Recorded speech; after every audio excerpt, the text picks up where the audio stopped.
नमस्ते बच्चों, कैसे हैं आप सब। आज हम सरयू पाठ्य पुस्तक में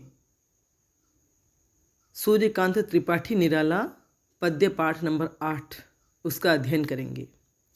सबसे पहले मैं कवि परिचय पढ़ देती हूँ। सूर्यकांत त्रिपाठी निराला का जन्म 21 फरवरी 1896 की बसंत पंचमी के दिन मेदिनीपुर, पश्चिम बंगाल में हुआ। 3 वर्ष की छोटी अवस्था में ही निराला जी की माताजी का निधन हो गया और युवावस्था तक आते आते पिताजी का भी निधन हो गया। निराला का संपूर्ण जीवन संघर्ष में रहा। इलाहाबाद से निराला जी की कई स्मृतियां जुड़ी रहीं। निराला जी का निधन 15 अक्टूबर 1971 को हुआ। छायावादी युग के 4 प्रमुख स्तंभों में से एक निराला हिंदी में मुक्त छंद के प्रवर्तक भी माने जाते हैं। निराला जी के प्रमुख काव्य संग्रह इस प्रकार हैं: अनामिका, परिमल, गीतिका, तुलसीदास, अणिमा, बेला, नए पत्ते, अर्चना, आराधना, गीत कुंज आदि। निराला का गद्य साहित्य भी काफ़ी लोकप्रिय रहा है। पाठ परिचय। प्रस्तुत काव्यांश निराला की राम की शक्ति पूजा से संकलित है। इसमें अन्याय पर न्याय की, असत पर सत की, अधर्म पर धर्म की, रावणत्व पर राम की और अंततः निराशा पर आशा की विजय दिखलाकर सांस्कृतिक प्रतिमानों को प्रस्तुत किया गया है। यह कविता मानव मन के अंतर्द्वंद्वों की कथा है, जो मानव जीवन के अनवरत संघर्ष में विद्यमान जिजीविषा को व्यक्त करती है। प्रस्तुत कविता में राम रावण युद्ध, सत और असत की 2 विरोधी प्रवृत्तियों की टकराहट है। व्यक्ति को राम की तरह विपदा और संकटकालीन परिस्थितियों में अपने संगी मित्रों से परामर्श लेकर कठिनाइयों पर विजय प्राप्त करना चाहिए। सीता का अपहरण कर अट्टहास कर रहे रावण के साथ शक्ति को देख राम निराश हो जाते हैं, किंतु विभीषण, जाम्बवान, हनुमान आदि मित्रों की सलाह पर शक्ति की उपासना करते हैं। राम का यह संघर्ष विषमता और हताशा से त्रस्त मानवता को दानवता की शक्ति संपन्नता के विरुद्ध निरंतर संघर्ष करने की प्रेरणा देता है।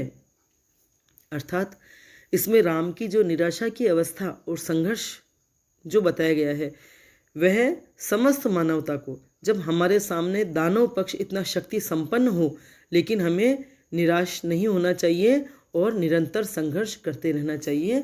अंत में विजय सत्य या सही पक्ष की ही होती है। यह प्रेरणा इस पद्यांश के माध्यम से निराला जी दे रहे हैं। पराजित होकर भी मानव को मन से हार स्वीकार नहीं करनी चाहिए। यही राम की शक्ति पूजा का आशावादी संदेश है। ठीक है, अब पढ़ते हैं हम कविता की पंक्तियाँ। है अमा निशा उगलता, गगन घन अंधकार, खो रहा दिशा का ज्ञान, स्तब्ध है पवन चार, अप्रतिहत गरज रहा पीछे अंबुधि विशाल, भूधर जो ध्यान मग्न केवल जलती मशाल। शब्दार्थ देख लेते हैं पहले। अमा निशा मने अमावस्या की निशा, अमावस्या की रात। घन, गगन मने आकाश, उगलता मने उगल रहा है। घन अंधकार, घन अंधकार मने घना गहरा अंधकार, अंधेरा। स्तब्ध मतलब शांत हो जाना, चुप रह जाना। अप्रतिहत, अप्रतिहत का अर्थ है जिसे रोका न जा सके, अपराजित, जिसके मार्ग में कोई बाधा न बन सके। पवनचार, पवन चलना। अंबुधि मने समुद्र, विशाल मने बहुत बड़ा, अंबुधि विशाल। भूधर पर्वत, ज्यों ध्यान मग्न केवल जलती मशाल। अब इन 4 पंक्तियों का हम भावार्थ कर लेते हैं। निराला जी कह रहे हैं, है अमा निशा उगलता गगन घन अंधकार। ये जो पंक्तियां हम पढ़ने जा रहे हैं वो सरयू पाठ्य पुस्तक में सूर्यकांत त्रिपाठी निराला, जो छायावादी महान कवि हैं, उनकी लिखित राम की शक्ति पूजा से कुछ अंश हमारी पाठ्य पुस्तक में संकलित किया गया है।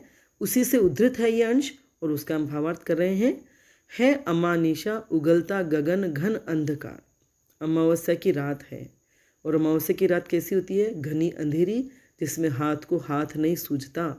जब राम रावण से युद्ध करते हुए ऐसी स्थिति आ गई थी कि युद्ध निरंतर चल रहा है, लेकिन कोई निर्णायक वाली स्थिति आ ही नहीं रही है। क्यों? क्योंकि रावण के पक्ष में महाशक्ति उतर आई है। रावण ने आराधना करके, पूजा करके शक्ति का आह्वान किया और शक्ति ने उनका साथ दिया। तब युद्ध की ये स्थिति हो रही थी कि राम सही मार्ग पर होते हुए भी विजय की तरफ नहीं बढ़ पा रहे थे। तब वे किस तरह से निराश हो गए और किस तरह से अपनी भावनाएं व्यक्त की, किस तरह से यहाँ उनकी संघर्ष, निराशा और अंतर्द्वंद व्यक्त हुआ है, ये हम इन पंक्तियों में पढ़ेंगे।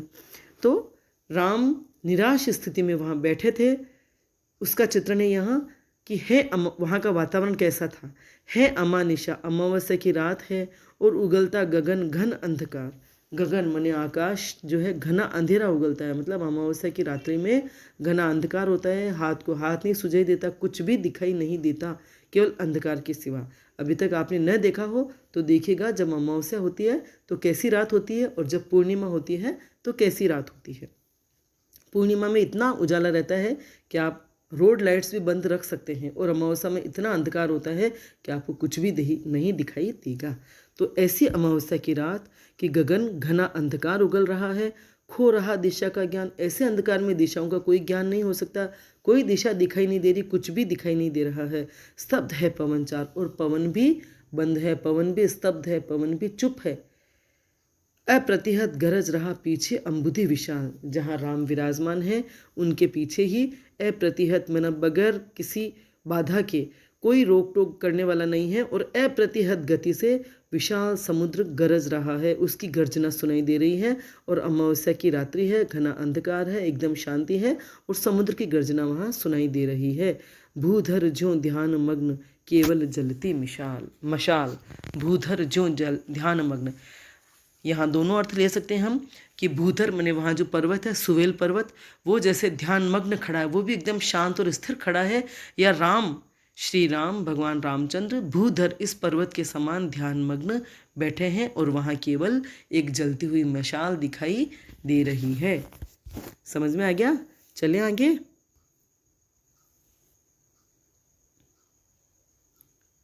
स्थिर राघवेंद्र को हिला रहा फिर संशय, रह रह उठता जग जीवन में रावण जय भय। जो नहीं हुआ आज तक हृदय रिपुदम में श्रांत, एक भी अयुत लक्ष्य में रहा जो दुराक्रांत। कल लड़ने को हो रहा विकल वह बार बार, असमर्थ मानता मन उद्यत हो हार हार। स्थिर राघवेंद्र, राघवेंद्र यहाँ राम के लिए कहा गया है, राम का पर्यायवाची शब्द है, ध्यान में रखिए आप। स्थिर राघवेंद्र को हिला रहा फिर संशय, संशय मैंने संदेह, रह रह यहाँ फिर रह रहे, इनमें पुनरुक्ति प्रकाश अलंकार है।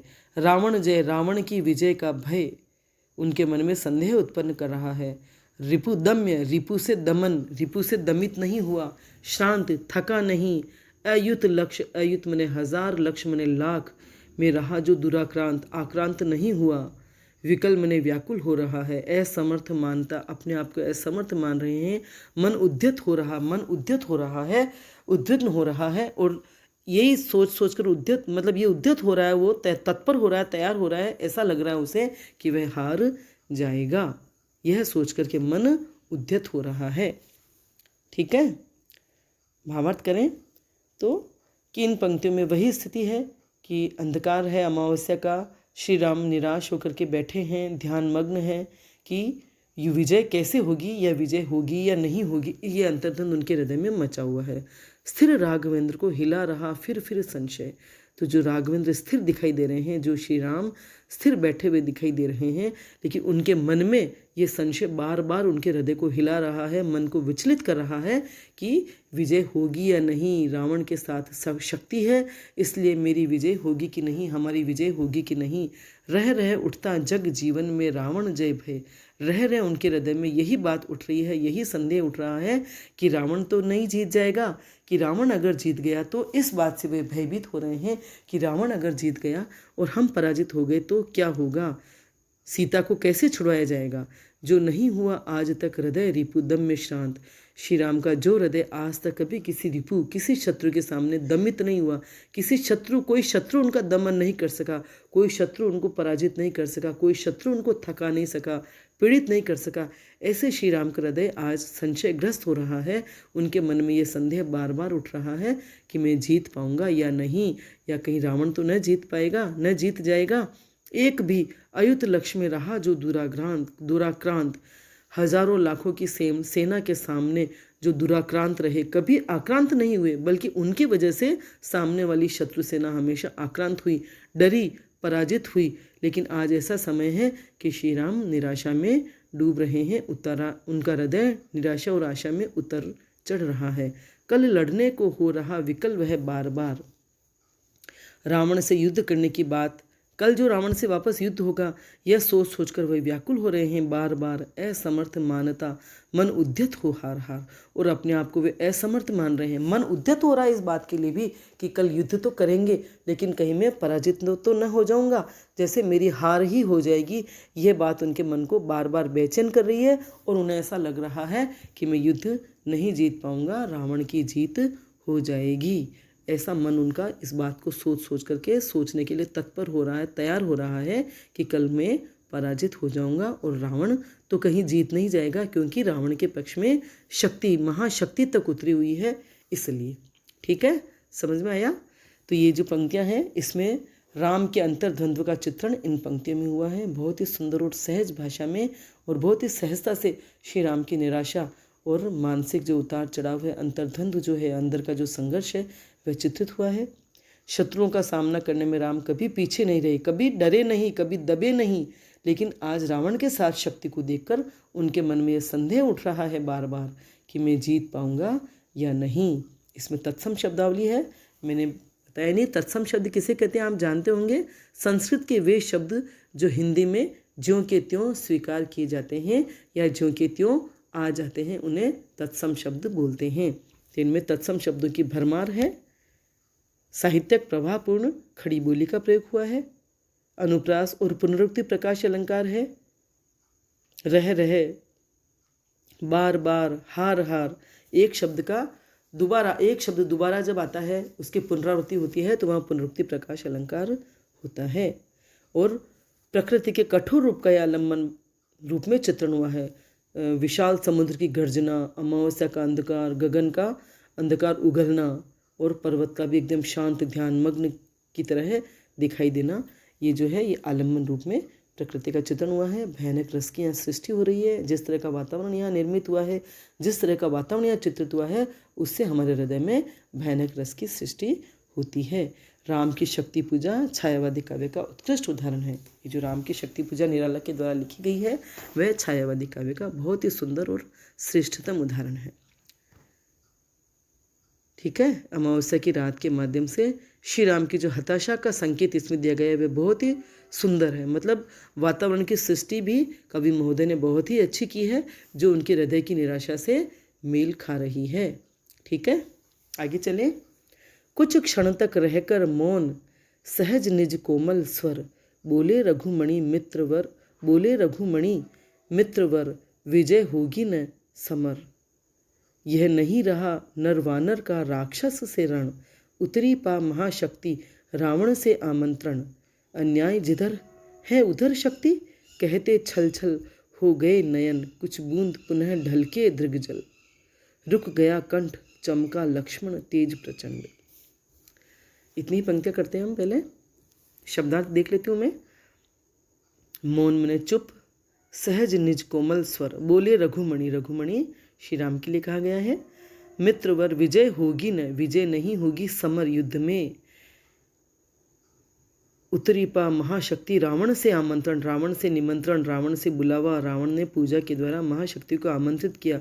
अन्याय जिधर है उधर शक्ति, कहते छल छल हो गए नयन। दृग जल मने नेत्रों से जल गिरा, दृग जल मने आंखों से आंसू। कंठ मने गला, रघुमणि, रघुमणि मने रघुवंश के मणि श्री रामचंद्र।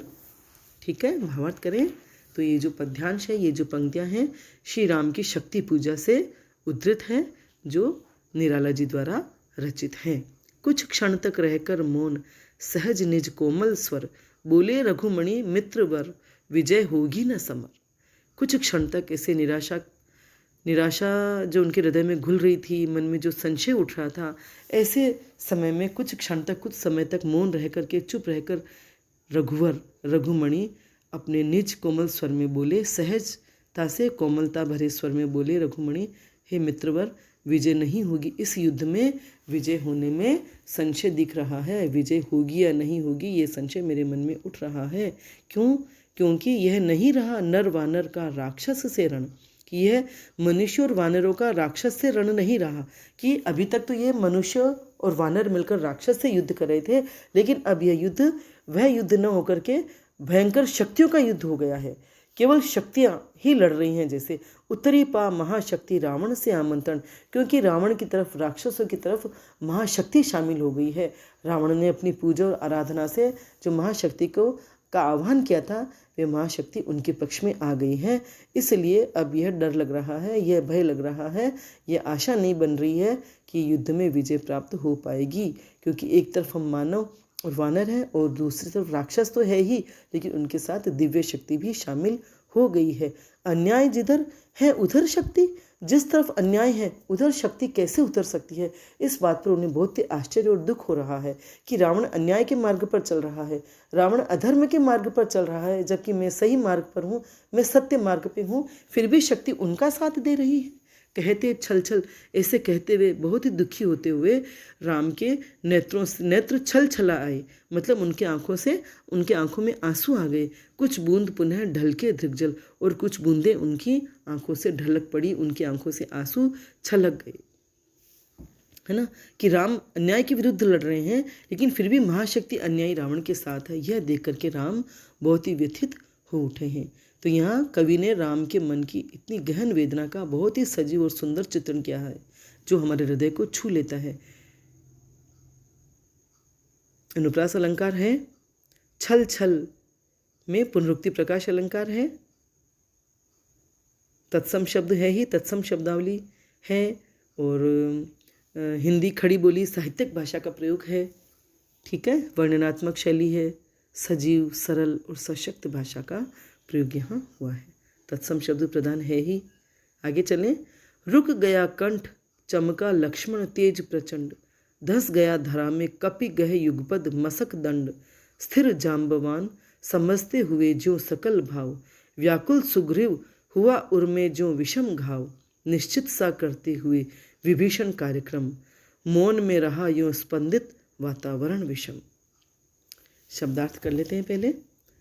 रुक गया कंठ चमका लक्ष्मण तेज प्रचंड, लक्ष्मण का तेज प्रचंड रूप से चमका। धस गया धरा में कपि मने वानर, गह मने पकड़ के पकड़ा, युगपद दोनों चरण, मसक दंड दंड मने हाथों को, उनके जो भुज दंड थे उनको मसक मने दबाकर सिकोड़ करके, स्थिर जाम्बवान समझते हुए जो सकल भाव, सकल भावनाओं को वे समझ रहे थे, व्याकुल हुए सुग्रीव हुआ उर्मे जो विषम घाव, उर्मे मने हृदय में, विषम घाव ऐसा घाव जो विषम विपरीत भाव पैदा कर रहा है। घाव ऐसा घाव हो गया है जिसका उपचार भी नहीं हो सकता, या उपचार बहुत ही मुश्किल है। मौन में रहा यूँ स्पंदित, स्पंदित मने प्रकट या व्यक्त, वातावरण विषम, विषम मने विपरीत। ठीक है, भावार्थ करें तो जो प्रस्तुत पंक्तियां हैं, प्रस्तुत जो पद्यांश है, राम की शक्ति पूजा जो निराला द्वारा रचित है और हमारे सरयू में संकलित है, उस अंश में से उद्धृत है। इसमें जब राम इतने निराश हो रहे हैं, इतना निराशाजनक वातावरण चारों ओर फैला हुआ है, ऐसे में और राम व्याकुल हो गए और राम की आंखों से आंसू छलक पड़े, तो उनकी ये अवस्था देखकर रुक गया कंठ चमका लक्ष्मण तेज प्रचंड, उनका तो कंठ अवरुद्ध हो गया, राम का आंसू बह चले आंखों से और उनका कंठ अवरुद्ध हो गया, मतलब कंठ आगे वो बोल नहीं पाए। और उनकी ये अवस्था देखकर, यह स्थिति देखकर के लक्ष्मण प्रचंड तेज, मतलब प्रचंड हो उठे, बहुत ही आवेग में आ गए। और तेज, लक्ष्मण थे ही तेजस्वी, तो उनका जैसे तेज चमका, बहुत ही क्रोध और आवेग में वे आ गए। और धस गया धरा में कपि गह युगपद, और जो वानर जो हनुमान थे उन्होंने राम के दोनों चरणों को पकड़ लिया, और जैसे वो धरती में धंसे जा रहे हैं, क्योंकि उन्हें भी बड़ी ग्लानि और लज्जा हो रही है कि वे अपने स्वामी राम की इस वक्त कुछ सहायता नहीं कर पा रहे हैं।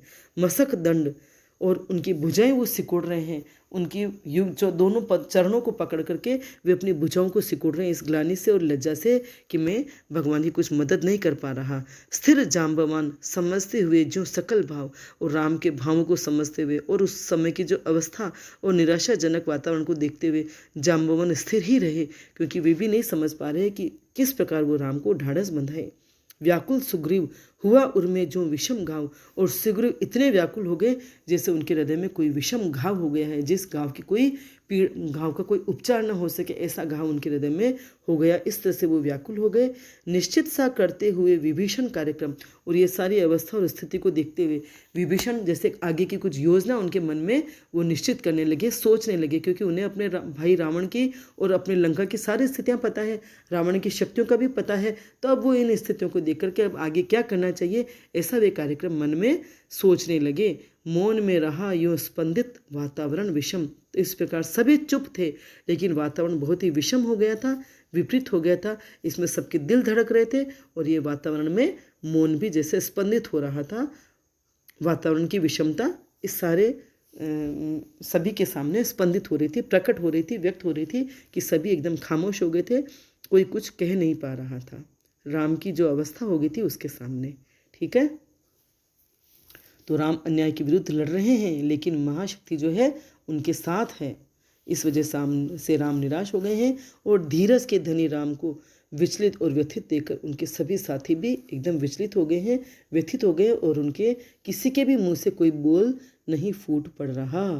तो कवि ने वातावरण की विषमता का यहाँ बहुत ही सुंदर चित्रण किया है, और राम के सभी साथी उनसे प्रभावित हो गए हैं। सभी उनके मित्रों की भी स्थिति का बहुत ही सहजता से चित्रण किया, बहुत ही स्वाभाविकता से चित्रण किया है, बहुत ही अनुकूल, मन की स्थितियों के अनुकूल, बहुत ही सुंदर, सहज और प्रभावशाली। भाषा तत्सम शब्दावली से युक्त है, साहित्यक है, खड़ी बोली है ना, अनुप्रास अलंकार है ही, और तत्सम शब्दों की प्रधानता है, शैली चित्रात्मक है। चले आगे, फिर आगे, निज सहज रूप में संयत हो जानकी प्राण, बोले आया न समझ में यह देवी विधान। रावण अधर्म रत भी अपना, मैं हुआ अपर, यह रहा शक्ति का खेल समर शंकर शंकर। कर्ता में योजित बार बार शर निकर निशित, हो सकती जिनसे यह संस्कृति संपूर्ण विजित। जो तेजह पुंज सृष्टि की रक्षा का विचार, है जिनमें निहित पतन घातक संस्कृति अपार। अब राम जो विचलित हो गए हैं, बहुत व्यथित हो गए हैं, और उनके साथी, उनके मित्र विभीषण, लक्ष्मण, हनुमान, सुग्रीव और जाम्बवंत, कोई कुछ नहीं बोल पा रहा। तो उसके बाद में श्री राम ही सहज होकर के अपने आप को नियंत्रित करके, अपने मन को संयत करके, जानकी प्राण, जानकी के प्राण, जानकी के प्रिय राम बोले, आया न समझ में यह दैवी विधान, कि मुझे तो यह दैवी विधान समझ में नहीं आया। दैवी विधान माने भगवान का लिखा हुआ विधान, यह कैसे हो सकता है, विधाता ऐसा कैसे कर सकते हैं। रावण अधर्मरत भी अपना, कि रावण अधर्मरत होकर के भी, अन्याय के रास्ते पर चलते हुए देवी का, उन शक्ति का अपना हो गया, और मैं पराया हो गया। जो मैं सत्य की राह पर चल रहा हूँ, मैं न्याय के रास्ते पर हूँ, मैं न्याय के मार्ग पर हूँ, मैं धर्म के मार्ग में हूँ, फिर भी मैं उस देवी के लिए, शक्ति के लिए पराया हो गया, और रावण उनका अपना हो गया। यह रहा शक्ति का खेल शंकर शंकर। यह युद्ध तो अब केवल शक्ति का खेल रह गया है, न्याय अन्याय के न होकर के केवल शक्ति का खेल रह गया है। शंकर शंकर, हे शिव शिव। जैसे हम किसी बात पे दुखी होते हैं और राम राम कहते ना, हे राम राम, ये क्या हो रहा है, तो ऐसे ही राम जो है, श्री राम जो है, वे शिव शिव कहकर, शंकर शंकर कहकर इस अवस्था पर बड़ा ही दुख व्यक्त कर रहे हैं कि ये क्या हो रहा है। यह रहा शक्ति का, अब ये युद्ध तो केवल शक्ति का खेल हो गया है। हे शंकर शंकर, हे शिव शिव, ये क्या अनर्थ हो रहा है कि शक्ति अन्याय के पथ पे चलने वाले रावण के साथ हो गई, और उसने मुझे पराया कर दिया। कर्ता में योजित बार बार शर निकर निशित। शब्दार्थ नहीं बताए मैंने। शर निकर मने बाणों का समूह, और निशित मने उन्हें मैं पैने करता हूँ, बार बार तीव्र करता हूँ, योजित में नियोजित करता हूँ, योजना बनाता हूँ, मैं बाणों को चढ़ाता हूँ। दैवी विधान मने ईश्वर का विधान। जानकी प्राण मने श्री राम। दैवी विधान मने ईश्वरीय योजना, ईश्वर का विधान। शंकर शंकर, शिव शिव। संस्कृति मने सृष्टि संपूर्ण विजित, संपूर्ण सृष्टि विजित, जीती जा सकती है, पराजित की जा सकती है। जो तेज है पुंज, जो तेज का और पराक्रम का पुंज है, समूह है। निहित, निहित है मने भीतर है। पतन घातक, घातक मने विनाश करने वाली, पतन मने गिरने वाली अवस्था। संस्कृति अपार, अपार संस्कृति। आगे करूं मैं, आगे चलूं। कि बोले आया न समझ में यह दैवी विधान, कि ये कैसा दैवी विधान है, ये कैसा ईश्वरीय विधान है, कैसे ईश्वर की योजना है कि रावण अधर्मरत होकर भी शक्ति का अपना हो गया और मैं पराया हो गया। जो मैं न्याय के मार्ग पर चल रहा हूँ, मैं सच्चाई के मार्ग पर चल रहा हूँ, मैं उनके लिए पराया हो गया और रावण उनका अपना हो गया। हे शिव शिव, ये क्या हो रहा है? यह युद्ध तो केवल शक्ति का खेल बन रहा है, केवल शक्ति का युद्ध हो रहा है। करता मैं योजित बार बार शर निकर निशित, मैं अपने बाणों के समूह को बार बार मतलब संभालता हूँ, उन बाणों को तीव्र करता हूँ, पैने करता हूँ और धनुष पर चढ़ाता हूँ। बार बार मैं इनको संभालता हूँ और युद्ध करने के लिए तत्पर होता हूँ। हो सकती जिनसे यह संस्कृति संपूर्ण विजत, मेरे जो बाण हैं वो ऐसे हैं कि वो सारी सृष्टि जिनसे जीती जा सकती है, सारी सृष्टि को जिनसे पराजित किया जा सकता है। जो तेज है पुंज, जो तेज और पराक्रम का पुंज है, जो तेज का और पराक्रम का समूह है, मतलब मेरे जो बाण हैं वो तेज और पुंज के, तेज के पुंज हैं, पराक्रम के पुंज हैं। सृष्टि की रक्षा का विचार मेरे हृदय में है, मतलब इतनी शुभ भावना मेरे हृदय में है। उसके बावजूद भी ये जो शक्ति है, महाशक्ति है, वे रावण के साथ है जिनमें निहित पतन घातक संस्कृति अपार। इन बाणों के समूह में क्या निहित है? पतनशीलता। अगर पतन वाली अवस्था हो तो उनका भी विनाश करने की क्षमता इसमें है। और हमारी संस्कृति की रक्षा करने का भाव है, संस्कृति की और पूरी सृष्टि की रक्षा करने का भाव और विचार और उनकी शक्ति इन बाणों में निहित है क्या? लेकिन मैं इन बाणों को नियोजित करते हुए भी मैं कुछ कर नहीं पा रहा हूँ और मेरे मन में ये संशय हो रहा है कि मैं जीत पाऊंगा या नहीं, कहीं रावण तो विजयी न हो जाएगा। अंतिम 3 पंक्तियां में ये देख लेते हैं इस पृष्ठ की। कहे हुए भानुकुल भूषण वहाँ मौन क्षण भर, बोले विश्वस्त कंठ से जाम्बवान, रघुवर विचलित होने का नहीं देखता मैं कारण। इतना सब कहने के बाद भानुकुल भूषण, भानुकुल मतलब सूर्यवंश के भूषण, सूर्यवंश के आभूषण श्री राम, वहाँ मौन क्षण भर के लिए वे चुप हो गए। तब बोले विश्वस्त कंठ से, विश्वास भरे हुए कंठ से, मतलब विश्वास पूर्वक जाम्बवान बोले रघुवर, रघुवर मने वही रामचंद्र, विचलित होने का नहीं देखता मैं कारण, कि जिस तरह से आप विचलित हो रहे हैं, व्यथित हो रहे हैं, मैं उसका कोई कारण नहीं देख पा रहा हूँ। इस तरह से जाम्बवंत अब उन बोल करके उनको ढाढ़स बंधा रहे हैं, उनके विश्वास को लौटाने की कोशिश कर रहे हैं। ठीक है, आज बस इतना ही। धन्यवाद।